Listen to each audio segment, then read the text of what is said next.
minutes of the program left. Let me just say my goodbyes here. Thank you so much. We'll see you bright and early tomorrow morning. It's over to you, Leanne. Coming back to us.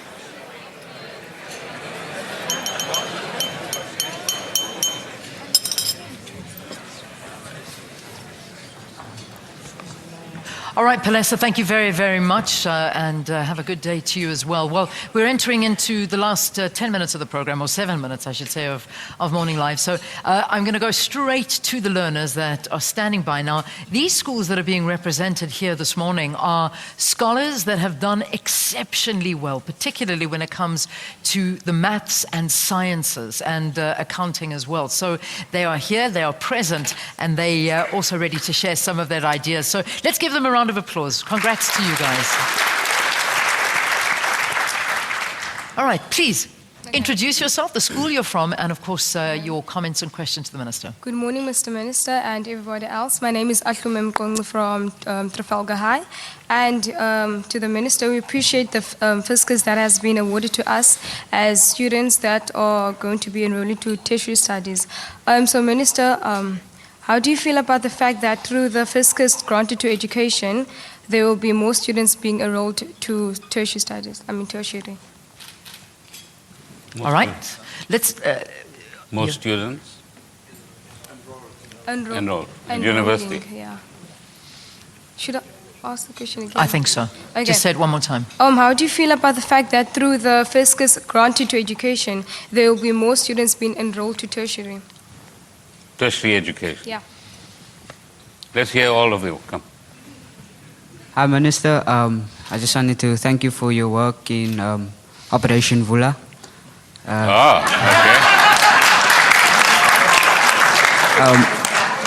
I am Ernesto Diego Williams from Now, Klimata. people here don't know about Operation Yeah, Vula. I was going to say, you have to elaborate a bit on that. What is that? It's underground military work in the ANC. Okay. Okay. Minister, you said that exports were lower than predicted. However, you have predicted that exports are going higher than the previous prediction. What is your motive for this? Did you get that? No. All right. Again. Exports are... Don't be shy. Speak up. Exports are improving. All right. Just repeat that. You were saying exports are improving? The minister predicted that exports will be higher this year, but what is his motive for saying that? Okay, why do you think that exports will improve? And then our final question over there. Good morning, Minister Gordhan. I am Paul Miller from Rondebosch Boys High. And so in education, we learn best from those with experience. And I believe you learned under the guidance and leadership of the former Minister Trevor Manuel.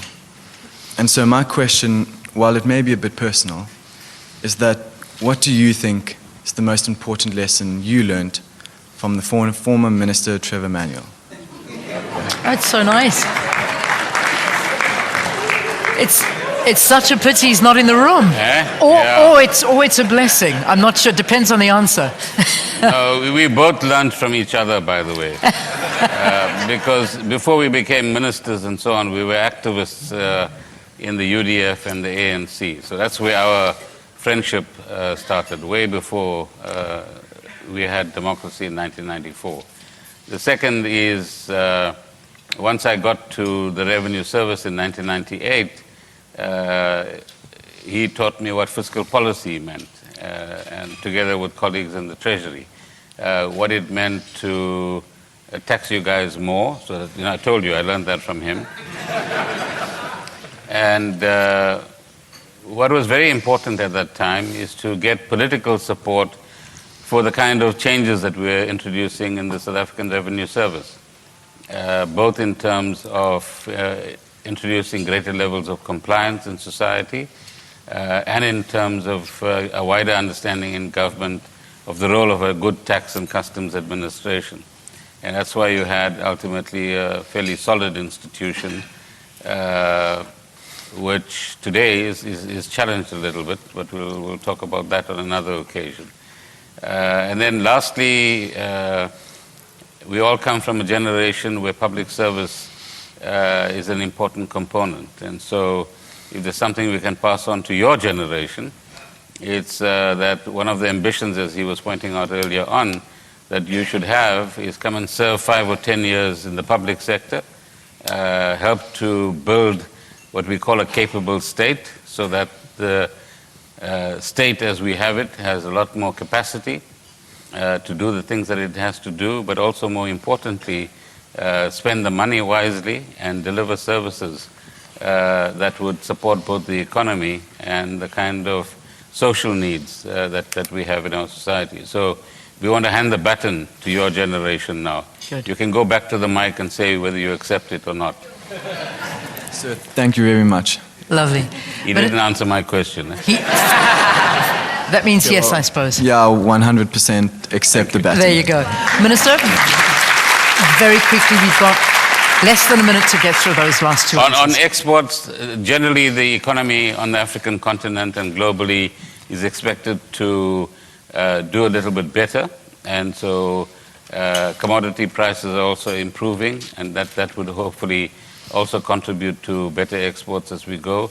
And the business guys here are becoming a lot more enterprising and doing things that enable us to sell products and services both on the African continent and elsewhere as well. But there's a lot more that we could do, and we could do it a lot better, so that those numbers look even better.